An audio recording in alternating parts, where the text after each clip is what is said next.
अब्दुल भाई, आपने सबसे तो पूछ लिया। अब आप अपना फरमाएं, आप ईद के दिन किस तरह से माशाल्लाह सेलिब्रेट करते हैं इस दिन को। मेरे साथ इशू ये रहा कि पिछले 5-7 साल हो गए हैं कि तीनों दिन ईद ट्रांसमिशन करनी होती है। और एक दो या 3 साल तो ऐसा भी हुआ कि मैं मदीना शरीफ होता था और चांद रात को मैं फ्लाई करके पाकिस्तान आता था और फिर तीनों दिन ईद की ट्रांसमिशन करनी होती थी। तो अब आप पता है, आपको वहां से ट्रेवल करके आए तो थकन भी उरूज पर।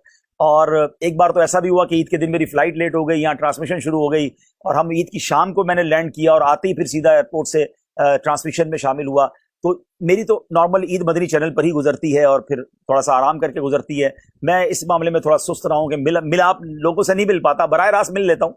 अल्लाह मेरी वालदा को गरी के रहमत फरमाए। मेरी वालदा कभी कभी कहा करती थी कि बेटा मुलाकात से ज्यादा तो मदनी चैनल पर तुमसे मुलाकात होती है, लेकिन वो नाराज नहीं होती थी, खुशी होती थी कि चलो आप दीन का काम कर रहे हो।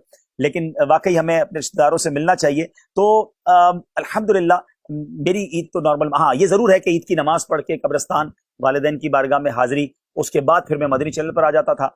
और फिर लास्ट टाइम मुझे याद है कि तीसरी ईद को कुछ बीमार थे हमारे एक दोस्त, उनके पास में चला गया था। तीसरी ईद को फिर हम रिलैक्स हो जाते हैं कि भाई अब ट्रांसमिशन खत्म हो गई है, तो फिर कोई खाना पीना दोस्तों में, फिर उसके बाद हम चौथी ईद को समझ ले एक तरह से प्रॉपर ईद मना पाते हैं कि चले अब सबके साथ खाना वगैरह खा लिया। आपका ये मामूल है माशाल्लाह, आप जब भी सफ़र पे जाते हैं और सफ़र से वापस तशरीफ लाते हैं तो हमने अक्सर देखा है कि आप वालिदैन के पास जरूर जाते हैं सलाम वैसे करने। देखे ना, वैसे भी जब वो हयात थे तो सफर पर जाने से पहले अम्मी के हाथ चूमे, अब्बू के हाथ चूमे, उनसे दुआएं ली। तो अब वो नहीं है तो कम से कम चले कब्रिस्तान में जाकर उनसे दुआ ले ली। एक तरह से एक तसव्वुर होता है कि चले इन चीज की दुआएं ले लूं और फिर हम उनके लिए दुआ करें। तो मैं तो बार बार लोगों को कहता हूं कि जिनके माँ बाप हयात हैं कदर कर लो, वरना फिर मिलने के लिए कब्रिस्तान जाना।